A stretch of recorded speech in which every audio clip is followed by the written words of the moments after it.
Welcome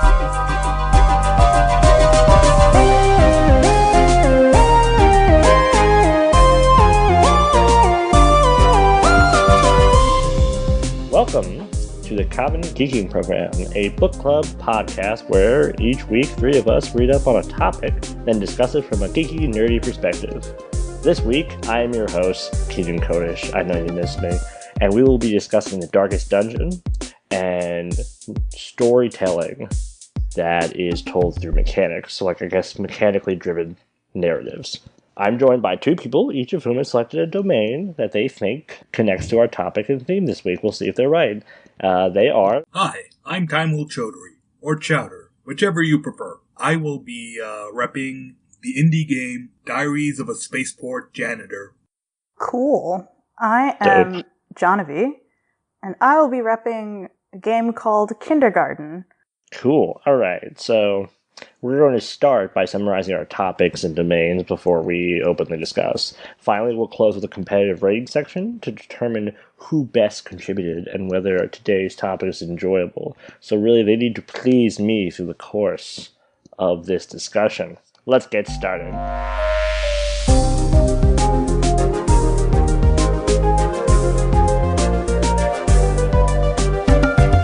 Alright, so first things first, we're going to summarize what this is. Now, for those of you who don't know, The Darkest Dungeon is a role-playing video game developed by Red Hook Studios. It was released in 2016. It has been referred to as a gothic roguelike turn-based RPG about the psychological stresses of adventuring. Now, for story-wise, does anyone want to give what the kind of the vague outline of narrative you get initially? Does anyone else want to cover that? Sure, I can do that. Cool. It's in my skill set. Fake openings. Yeah, so the sort of intro part of the game starts as this narrator person is describing like, we had this super neato rich mansion, and then I got bored with being so opulent. They also bonus points for using the word antediluvian in a game. I feel like that increased my enjoyment of the game. Anyway, he's writing this letter to his next of kin, saying like, I've done something horrible. I've unleashed this like bad monstrosity because I went digging too far into like, I guess the foundations of our home. Because that's what you do when you just have it too good in life. Yeah, you turn to occult mysteries and dark magic. That's pretty straightforward. It seems pretty standard. Yeah, like, sometimes you just accidentally open up a basement that's just full of H.P. Lovecraft books, It's a heck of a retirement plan. I mean, what can I tell you? I mean, is it accidental? No, you do it on purpose. You don't stumble upon it, okay? Yeah. He went for it and then regretted it and wanted his younger and presumably dumber compatriot to bail him out. Yeah, and then he's like, bring adventurers and stuff and, like, help recapture our family home.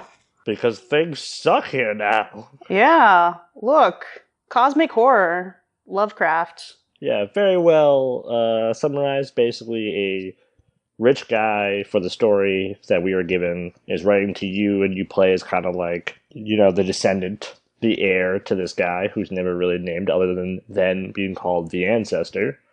And basically he said, hey, come to your birth home and come, reclaim it from all these monsters I've unleashed. And there's a few different areas in the game where you go, a few different dungeons, where you fight different kinds of monsters, and there's different bosses and whatnot. Eventually you try to defeat the highest level, which is the mansion. You go back there, I think, 4 times. I also think it's worth mentioning that the ancestor never even really says, sorry, I unleashed all these monsters. Like, well, he did shoot himself at the end of his letter, so that is a kind of it wasn't like, now that I've done it, fuck you, dude.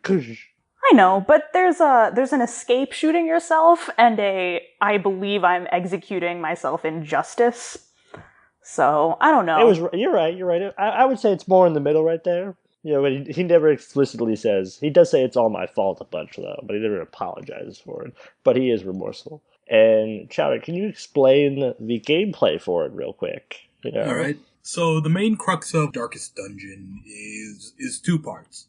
You got the turn-based combat part where characters are in a line, and depending on in what order they are, they can use certain attacks. And if that order is disrupted or changed, they're unable to do those attacks. There are various status effects such as poison and bleeding, but also mental status effects such as stress. Stress. If a character becomes too stressed, they'll gain debuffs like kleptomaniac, greedy, douchebag. Yeah, they become their weaknesses. Yeah, they become afflicted. You basically have a secondary health bar, which is called like your stress, and when you reach 100 stress, you get a period of you either become afflicted or you what's the term? What do they call it exactly? I got it so little, I never really. I think it was like inspired or something. Yeah, something akin to that. Or resolve strengthened or whatever. Resolve, yeah, you gain resolve. There we go. So you either gain a bonus, which is very rare. It's like in less than 10% of the times you get it, you'll get someone that instead of getting a negative aspect, they'll actually get a positive one, like inspiring or courage or something. Yeah. But most of the time, it goes down. And in fact, if you get over 200 stress, your health goes all the way down to 0, and you risk dying of a heart attack, people. I'm not kidding. Your character will die of a heart attack, and that is it, because they're so stressed out. Yeah, so and through, you play through the dungeons, you encounter various different enemies. The game makes a big deal out of saying that there can be no bravery without madness. Oh, so. Yes. The flavor text in the game and, like, the narration, I find, makes everything so much better. I mean, 50% of the game seems to be atmosphere. Oh my god, there's so much. It's Dark Souls meets Pokemon, for all those of you. Please tell me that's how they marketed this. That's how I marketed it to people, because, like I said, it's a turn-based. I think we just found the title of the episode. Yeah. And it's very much like Dark Souls, listeners. It's very gothic horror, lots of medieval stuff with, a few different things thrown in. It's got all that good stuff, Lovecraftian kind of themes. The Dark Souls of Pokemon ripoffs. I'm imagining like a little Cthulhu in a Pokeball or something. I can see it. And then throughout the game, you upgrade your people, because you as the narrator are just kind of like controlling things a lot, like the way Ash Ketchum never actually fights. Yeah, it's sort of like a business management kind of thing, like you get adventurers to. Gotta be careful not to burn out your top employees, because when they're dead, they're dead. Yeah. Yeah, you hire adventurers, you take care of their stress levels by having them do things like pray at church, or drink at a bar, or fuck whores. But even then, there's actually, even within there's stuff that happens that you can actually get a negative trait for your characters that, like, only makes them go to one place to de-stress. Like, I have a bounty hunter, one of the classes of heroes, and he can only go gamble. The issue with this, though, is that every once in a while, there's a lot of, like, little random things that happen in the game, and every once in a while, I'll get, like, an update after I put him away, and then every, like, phase of the game is, like, a week. You prepare, you go on an adventure, you come back. Whether you're all dead, or you had to run away, or you succeed. Either way, that's your week. And every once in a while, you'll come back, and they'll be like, oh, well, Bobby spent so much money that he actually lost some of your money and some of your cool upgrade trinkets. And I'm just like, God damn it, Bobby, you son of a bitch. You gotta stop, like, upgrading, And then you pistol whip him in-game.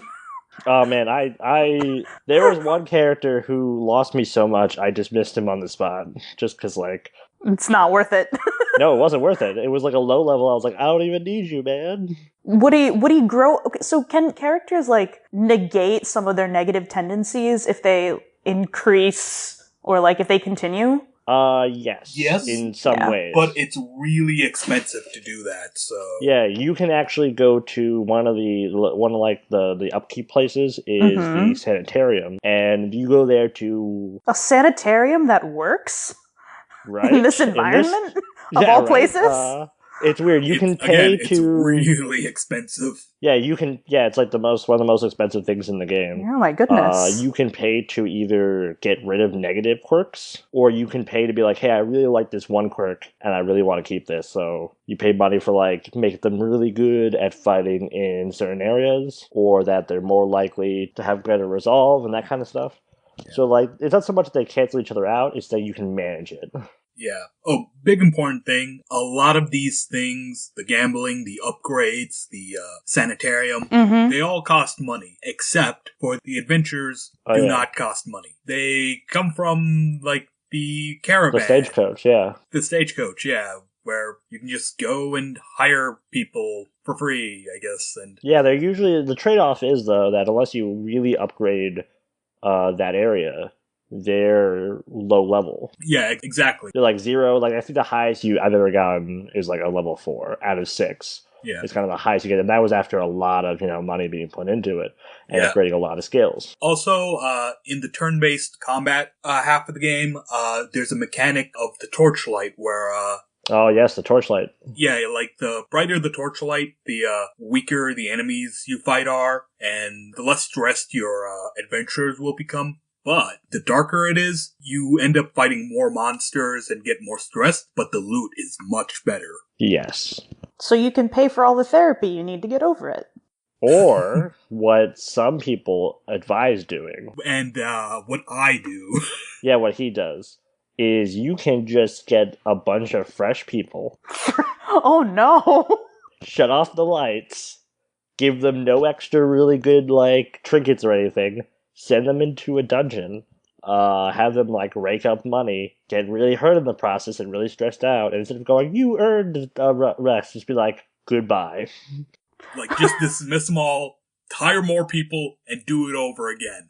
Yeah, and upkeep your, like, 4, like, your 8 or your 6 main people. Yeah, exactly. So it is a business. Yeah, this is, like... I'm glad you guys have it all figured out. No, I actually don't do this. I think one of the best quotes about Darkest Dungeon comes from a reviewer named Jim Sterling.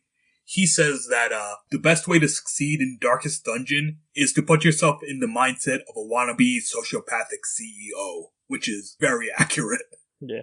But basically, like, well, despite this being a video game in which you play, we've talked mostly in the summary about gameplay. Because, as we discussed, the opening is very vague. It's just kind of a, it's a vehicle to get you there.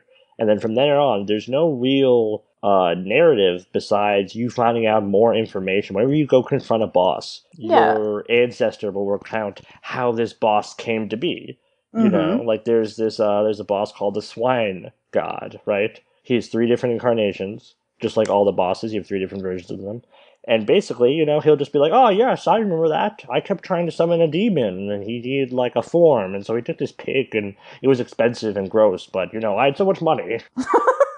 Yeah, no, that's most of them, honestly. That's the rationale behind doing this, I guess. Yeah, so, like, you go through all of them, and, like, your heroes don't have any real, like, backstory. There's, like, some you can look up, because they actually have, like, comics. They're, like, 1 page for each hero, but really, besides from what they say and what happens to them through your playing, you don't really have a story to follow besides just there was a thing that happened and you're here to fix it.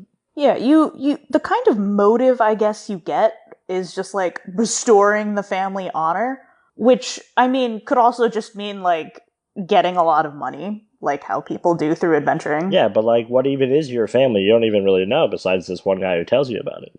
Oh, I know, but his purported motivation is just like cash money. Yeah, it's kind of cash money, but also kill being monsters, like get money. Maybe if you're some kind of long lost relative of his, you're supposed to feel like, oh, I used to be somebody like really important or part of like an important family, and like maybe he's trying to play off some kind of family hubris. I get that. It's hard to tell, but I think the primary thing is just like. Is indeed that good cash money. Yeah, and we'll get back to that right after we go through our debates, but that's a good thought. Let's keep that. Let's put it in there.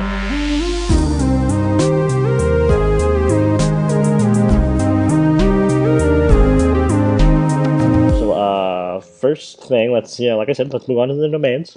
This is where basically I'll let you guys kind of talk about and summarize what you've brought to the table. So, Chowder, well, you brought something called, sanitation on a spaceman's guild or something. Tell us about that. I'm a very good listener.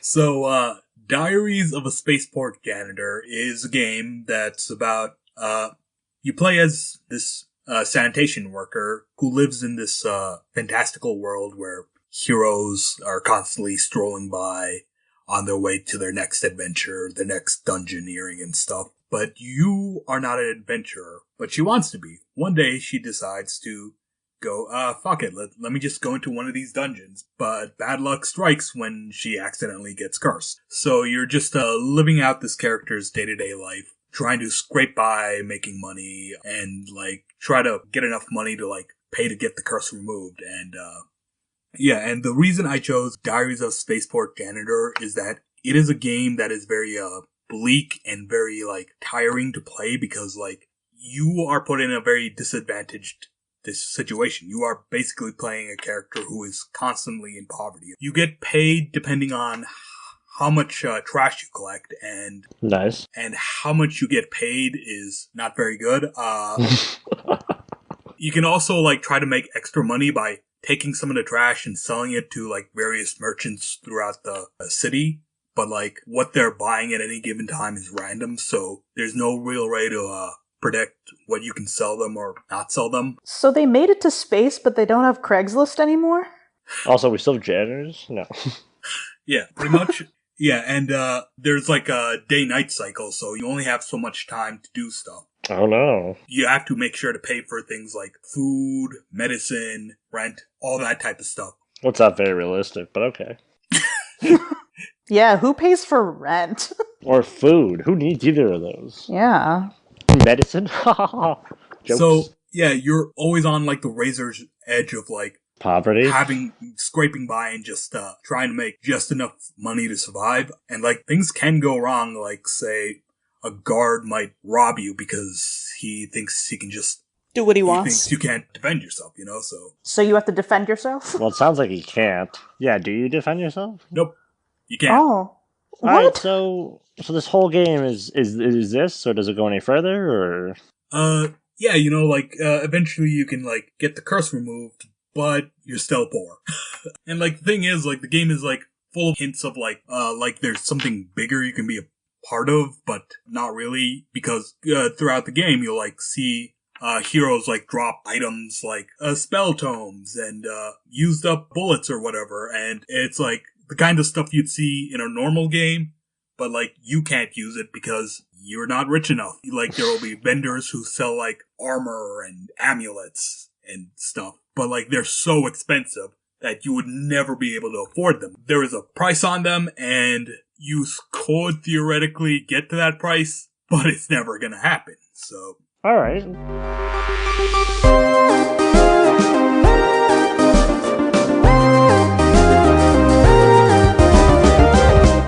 Let's move on to Jahnavi. Jahnavi, what did you bring to your table? You brought kindergarten. Kindergarten, yes. Yes. K through 12, the game. Nice. The anti-bully simulator. So tell me, what do you do? What is kindergarten about? So kindergarten is kind of you are playing as a kindergartner at your first day of school. I love it. You go to a very interesting school. If you bother the janitor too much, he will murder you. What? Wait a minute. You have to, the objective that sort of becomes clear as you sort of go through the game and are talking to the other kids, the teacher trying to figure stuff out. Is not talking to the janitor? Is that you have to figure out, or you can figure out through iterations of playing the game what happened to this kid that disappeared.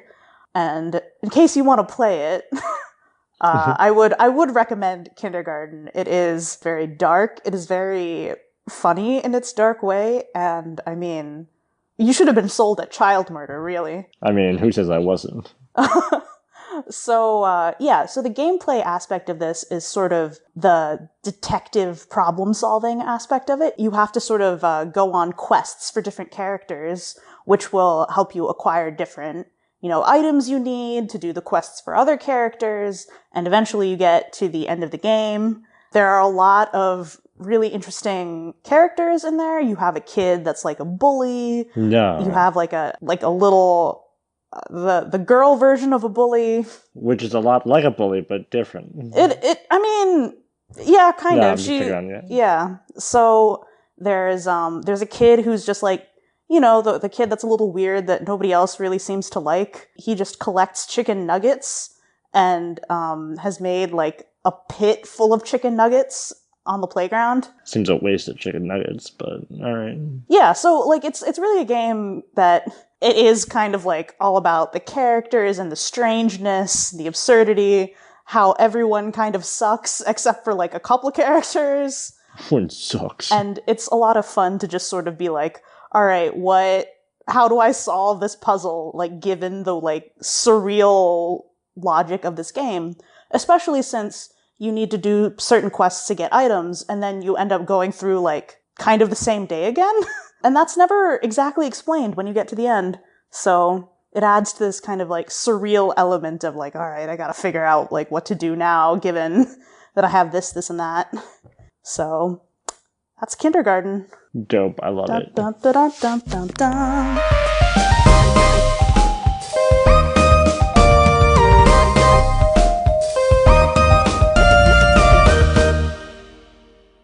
With all our topics in the main summarized, let's move on to the discussion. Now, the reason why I wanted to discuss this game is because, as we discussed to you, it has no real story in between, like, our initial narrative and, like, our ending, like, little cutscene.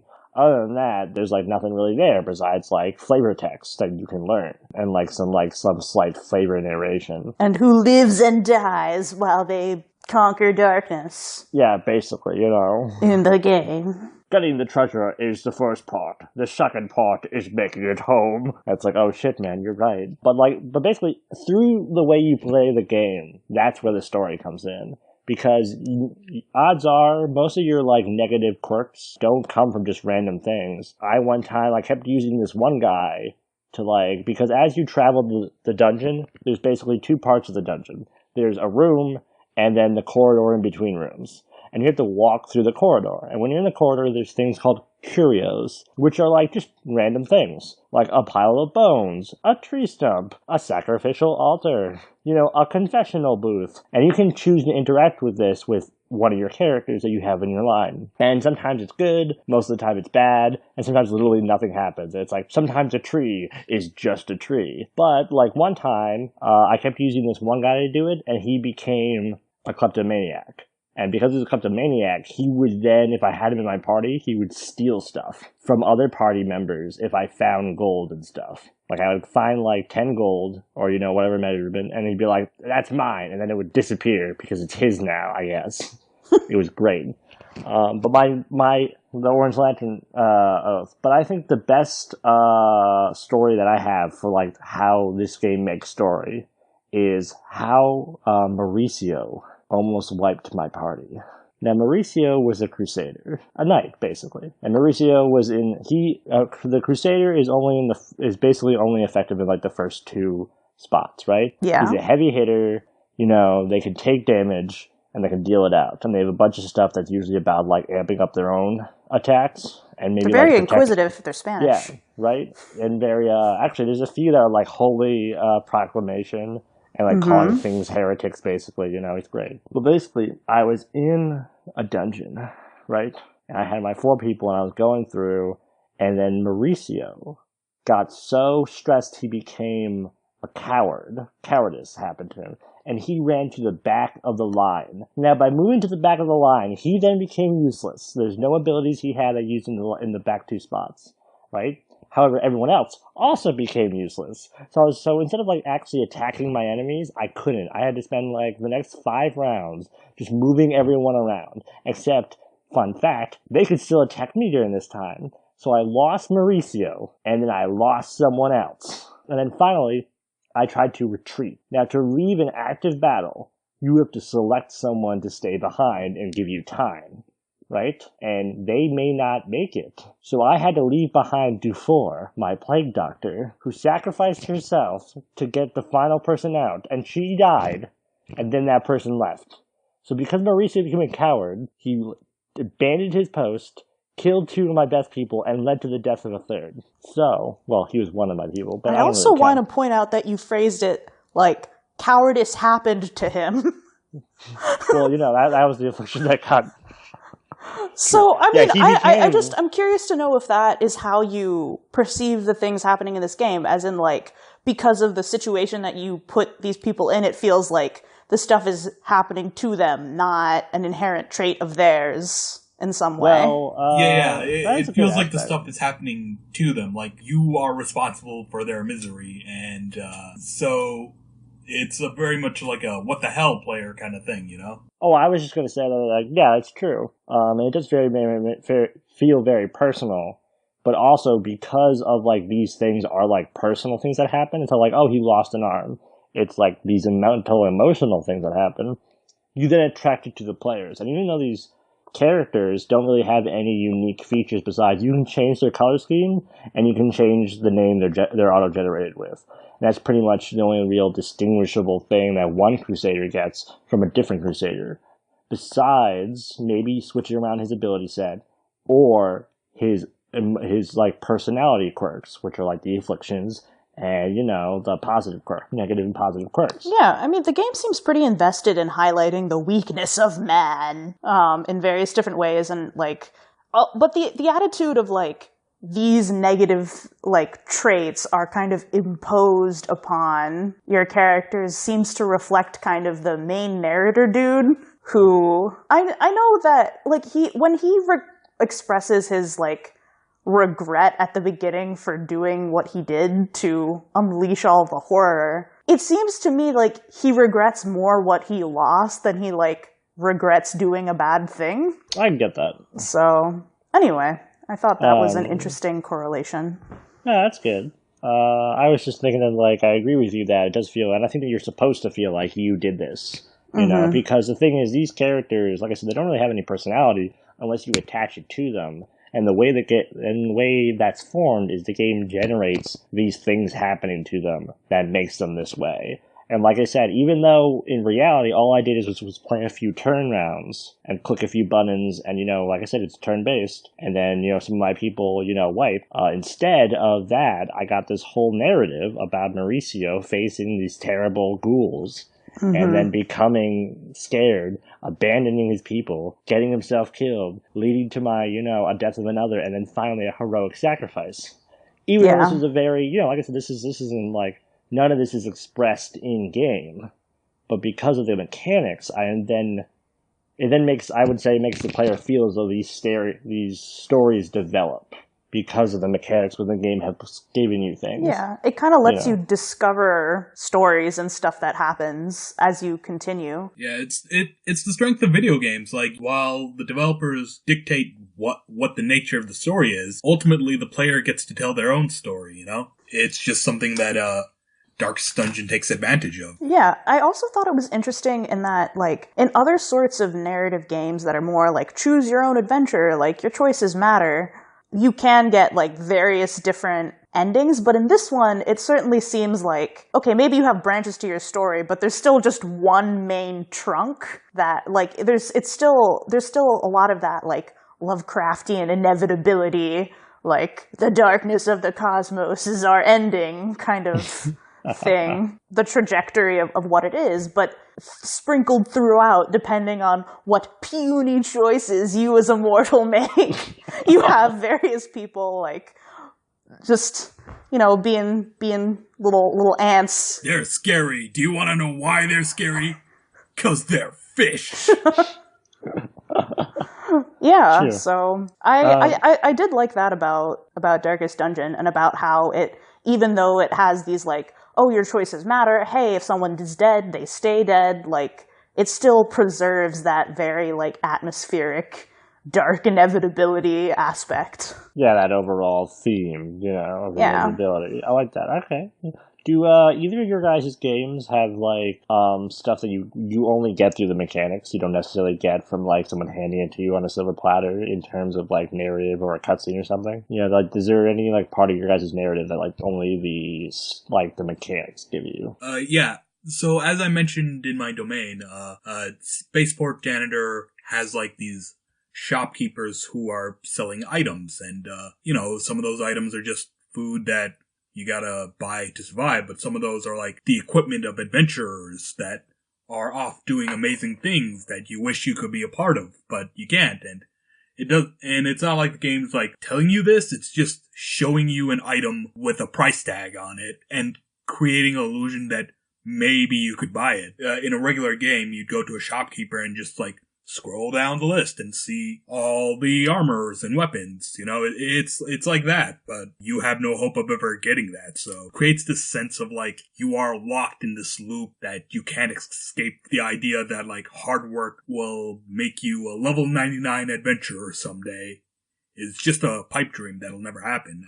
And also there are like random elements to Spaceport Janitor, such as like one time I got like food poisoning because, and I had to like pay money for medical bills, and I was just set back so far behind because I just couldn't get any more money because I'm sick and I couldn't collect trash. So, yeah. Would you say that your game was more about, like, simulating a particular mindset and experience than it was about a story? Yes. The game is about, like, it wants you to feel empathetic towards this character who is very much working poor. Like, she has all these medical expenses she has to pay for and dreams of, like, bigger things, which is very much a reality of our world, where people are told this narrative of work hard and someday you'll get to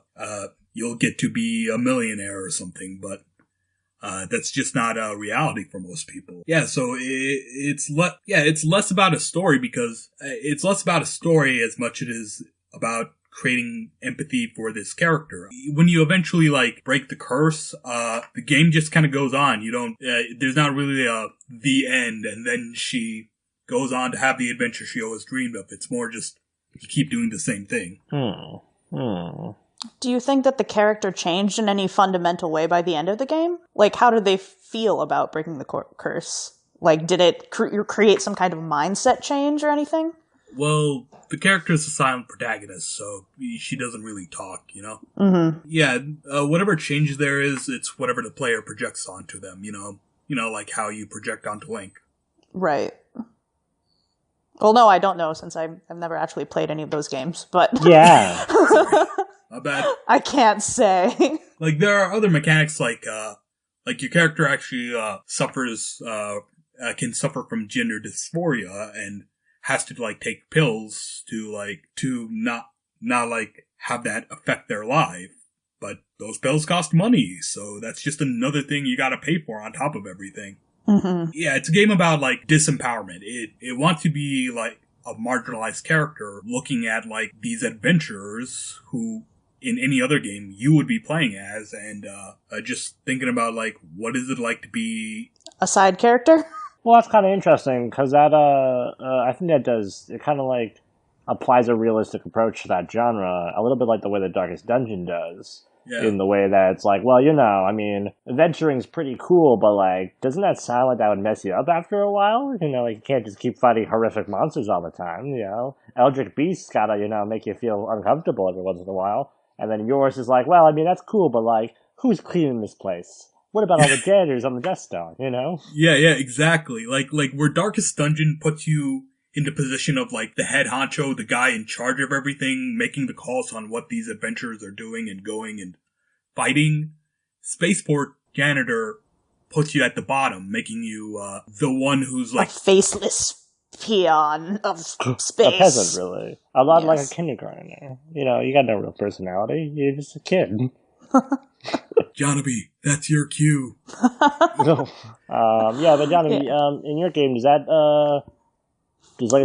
any like mechanics? I would say the main thing that seems to drive kindergarten is kind of like it's built upon how exploratory you have to be in order to figure stuff out.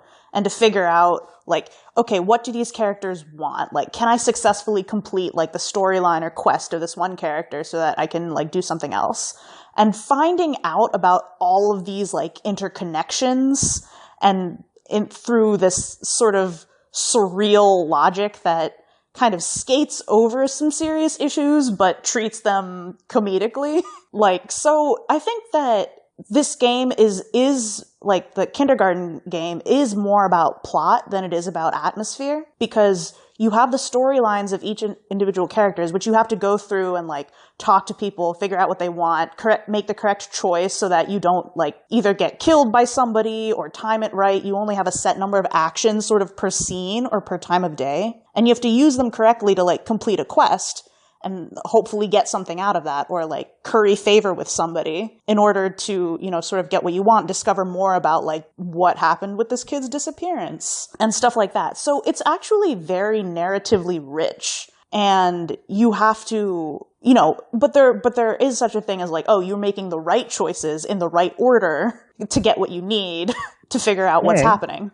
But the process of doing that is so exploratory, and you will make lots of wrong moves puzzle-wise, and just seeing how different characters react and like how that causes problems for you or for another character is very interesting, and in some cases, like, or actually in most cases, somewhat disturbing to see.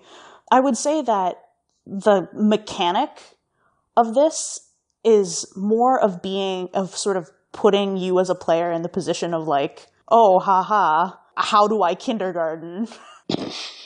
Basically, like a kindergarten that is the opposite of a nurturing environment.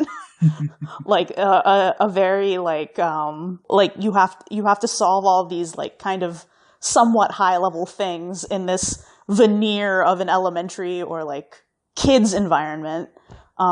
So I don't know if the game was trying to make some kind of larger point with that, but really I think it was just trying to do that whole like juxtaposing thing to be funny.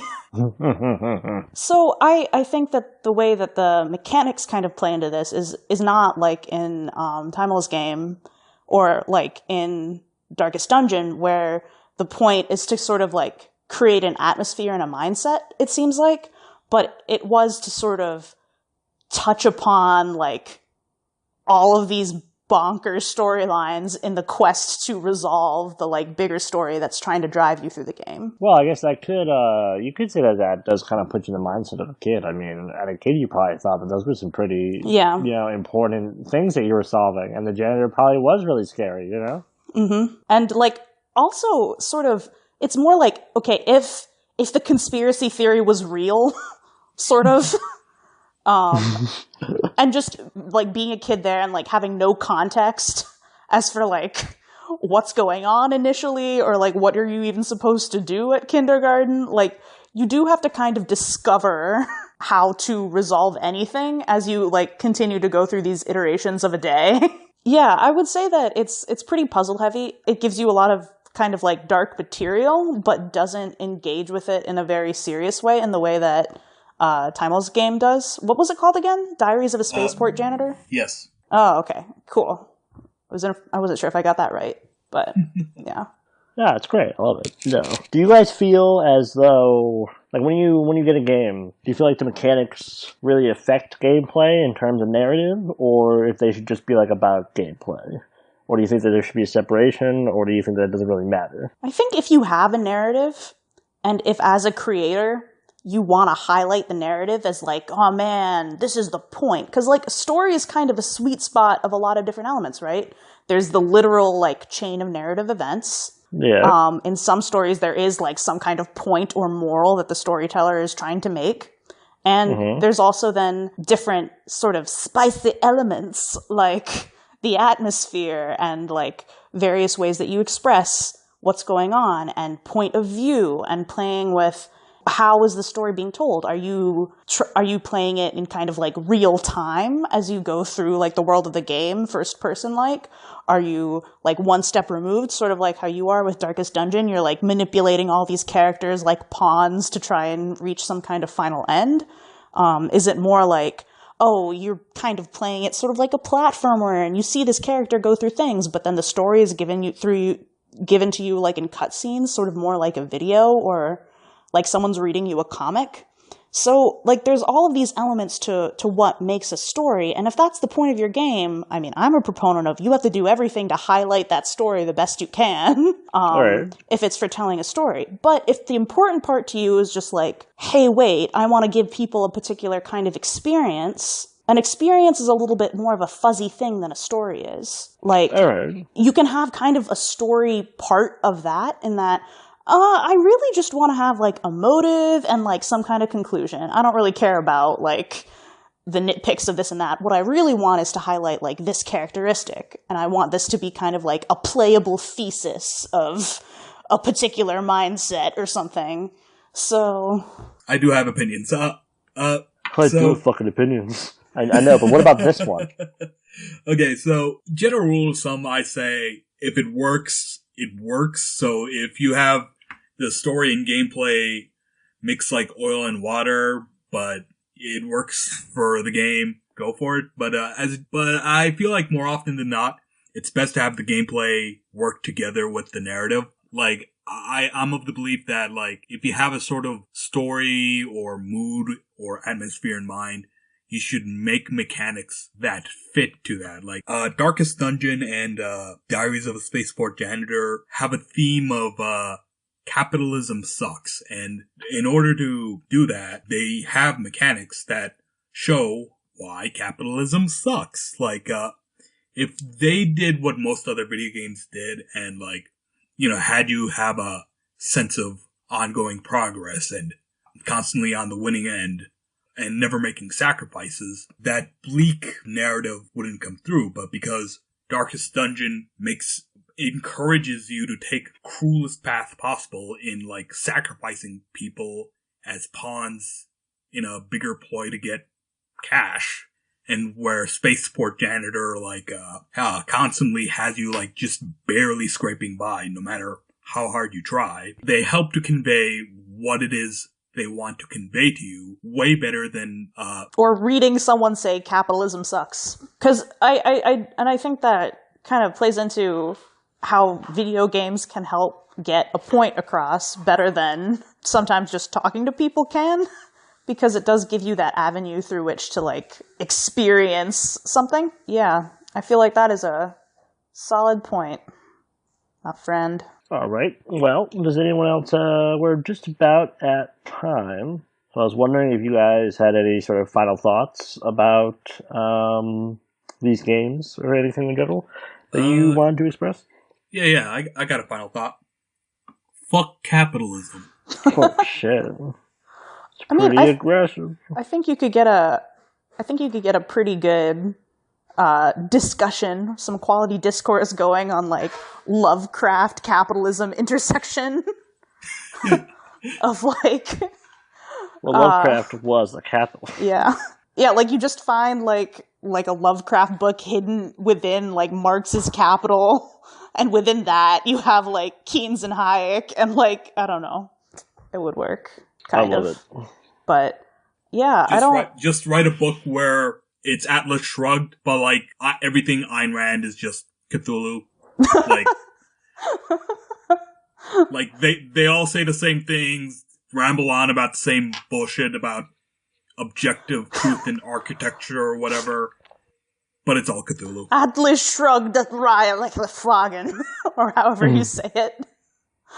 Cthulhu Shrugged. Cthulhu Shrugged. Cthulhu Shrugged.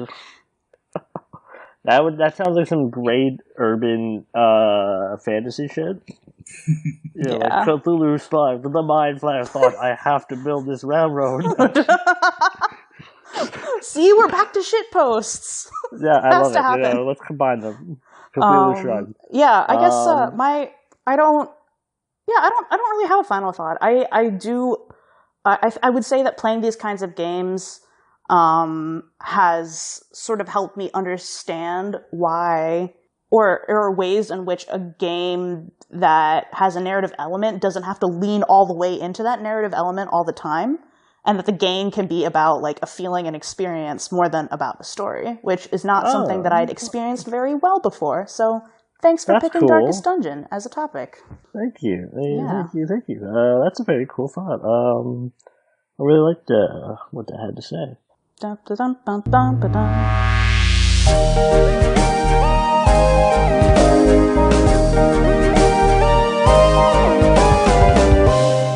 Alright, so without further ado, we're going to move on to the ratings. Now, we're going to rate this. I have to get my officially sanctioned Department of Censorship recording guide.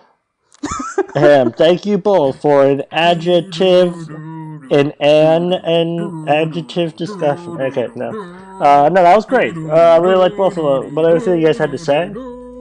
Now let's move on to the ratings. And we'll begin by having each one of you rate the topic based on a scale of 1 to 5 busts in the game. The way you upgrade your hamlet, your little village buildings, is by finding your family heirlooms, and somehow that negotiates to a nicer roof somehow. Anyway, and bust is one of those. So out of 5, bust. What do you got? Before we move on, there's a clip of the Animaniacs in which Dr. Scratch and Sniff says, "Stop playing with my bust," and then they do the whole "Good night, everybody." So Great. that's what I thought of. But you go first, since I interrupted with a stupid aside. Oh no, I love that aside. That was a great aside. I'm going to give Darkest Dungeon 3.5 busts out of 5. So 3 intact busts and 1 decrepit, destroyed one that symbolizes the degradation of humanity, you know? I really like Darkest Dungeon. I like how they subvert the common adventure story that's in video games. I love the Lovecraftian themes. I love the art. The art is amazing. The art, I love the art too. It's beautiful. It's it was one of the deciding factors in me buying the game initially. Yeah, the narrator is a blast. He's just so over the top. And Over the tarp! Not getting any paint on this bitch. Over the tarp sounds like an alternate history thing. It's slightly different, you fell into a different dimension. It's not super different, but you catch it every once in a while. Yeah, that's really over the tarp. Am I right, guys? You mean over the top? What? No. The top of what? No. Yeah. Alright. Yeah. Excellent. So that's about it. Thank you, Chowder. Jahnavi. I'm gonna give Darkest Dungeon 3 structurally sound busts, Nice. 1 crumbly bust, and 1 bust that's just made of the void. It's 3.5. Yeah, so pretty much. I would say it's more like a 4, honestly. All right. I'd say that's more like a 4. Like a 3.84. Okay. Yeah. Because I do appreciate that it took kind of the Lovecraftian atmosphere and translated it so well into a game via gameplay. Even the particular word choices in the narration were very on point for that kind of thing. Very archaic. I really liked all the musical choices. I really liked the art. My only reason why I cannot commit fully to this is that I feel like I would almost get too frustrated strategizing all the way through. And at a certain point, that level of frustration would take me out of the game and the appropriate level of frustration that I would need to become immersed. At a certain point, it would just be okay, now I have to take myself out of this to strategize enough to advance. I get that. So it kind of reaches that break for me because of its difficulty. And while it is a good thing to master difficult games and get that sense of accomplishment, I think it works a little bit against the game in this case. Jahnavi's stress has reached a peak, and now she's afflicted with frustration. No, I get that. There's this one, I mentioned him I think earlier. There's this one enemy called the swine god, and like I said, you have to fight him 3 times. And I recently beat him at his final form, the swine god, because it's the swine prince, swine king, swine god. You got the heavenly bacon. Basically, And like it's the same like attacks and stuff every time. It's the same enemy every time, but you have to defeat him like 3 times after you level up, right? Mm-hmm. You had to cure that ham. Yeah, but it took me a little bit longer to beat him than it probably should have because I had to wait a couple weeks, like a couple rounds, because I couldn't go get him with my top party because like one of the guys became too stressed, and I had to wait for him to be de-stressed before sending out the rest of the party with, because I knew this combination was perfect for it. So I get like the frustration does happen, and like it kind of sucks when like sometimes there's not a lot you can do about it.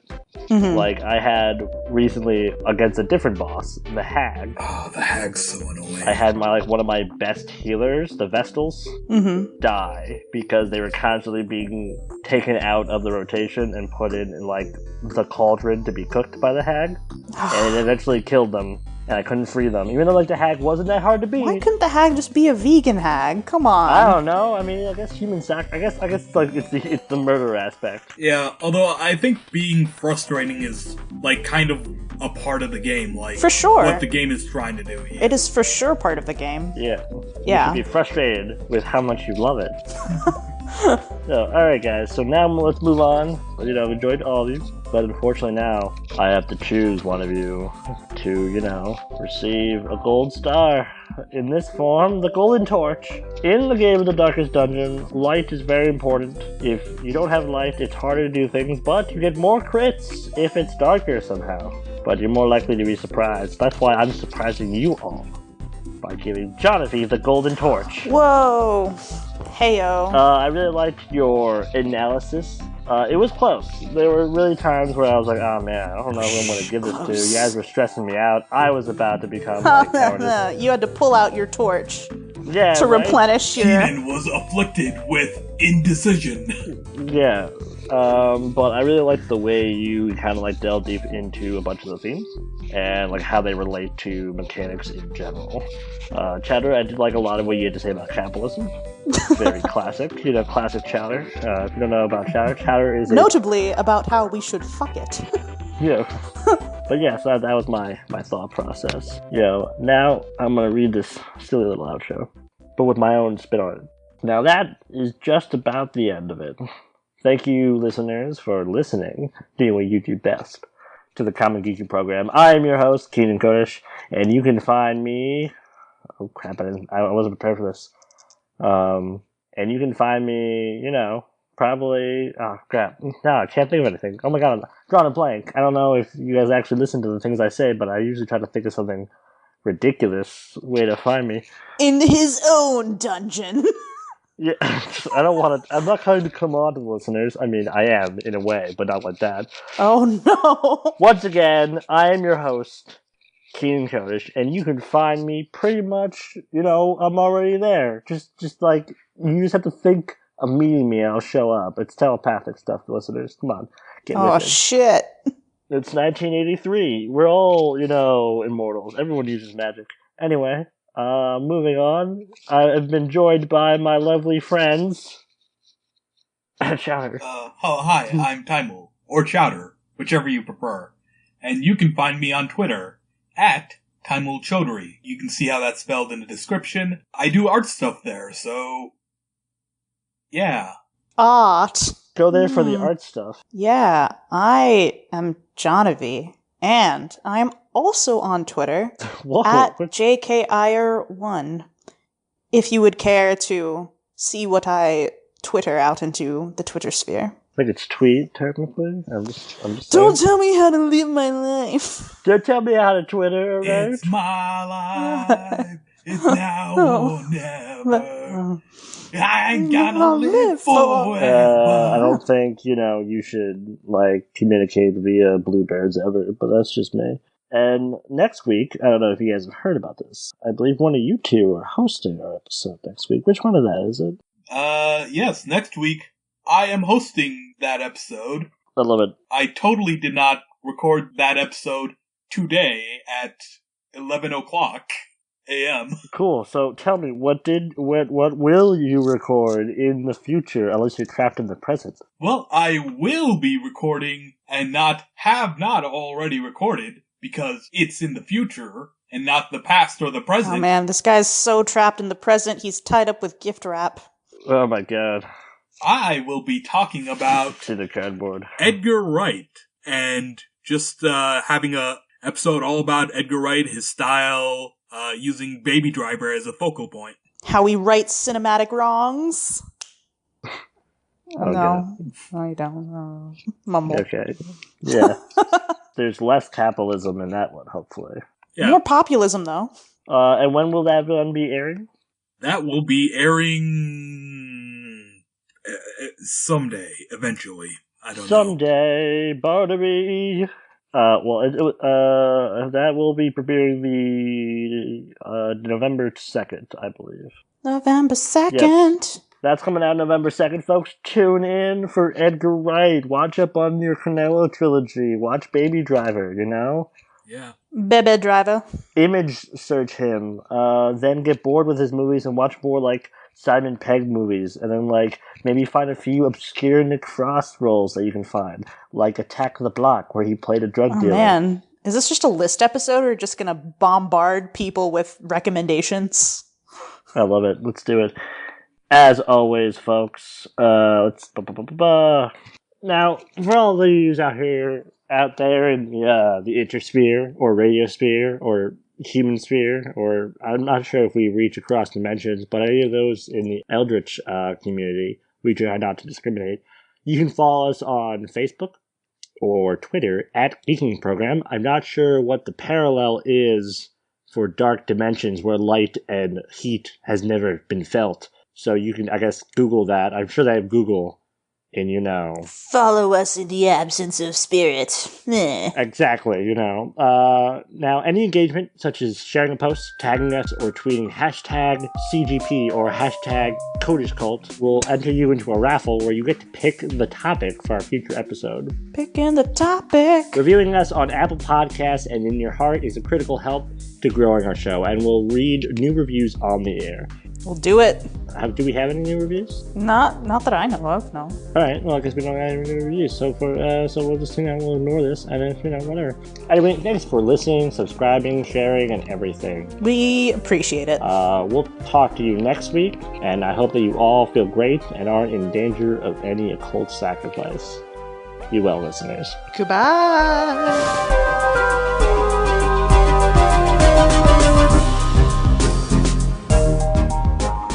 This episode of the Common Geeking Program was hosted by Keenan Kodish, joined by the representatives Taeemul Chowdhury and Jahnavi Iyer.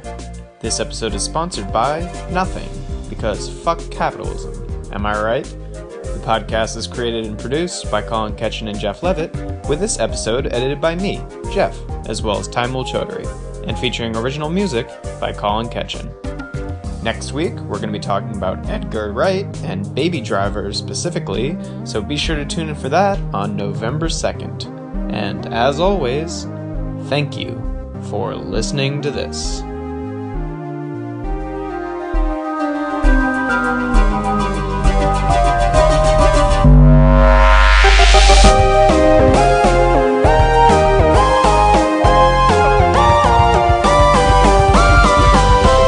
One time I was playing, I think it was Skyrim, and I was, constantly overcumbered. And so I checked, my inventory, and I had, 16 human skulls for some reason, and I don't know why my character had those. Casually. I was worried he was, sleepwalking and stuff, and also, when you, trade with your companions, do they see everything that's in your inventory? Because that's really concerning. Of oh, sure, I'll carry, what the fuck is that thing? Oh, nothing. Here, take this sword and this gold and ignore the 16 human They skulls. secretly wanted to trade for the skulls the whole time, but they just felt embarrassed to ask. Yeah, kinda want those fucking skulls. I mean, skulls are pretty cool. I mean, that's why I got this mug. Who knew the insides of heads just tasted like peppermint tea? Not I. Wow, way to be new to it. I mean, collecting skulls is the best way to get ahead in life. But Hey. Oh.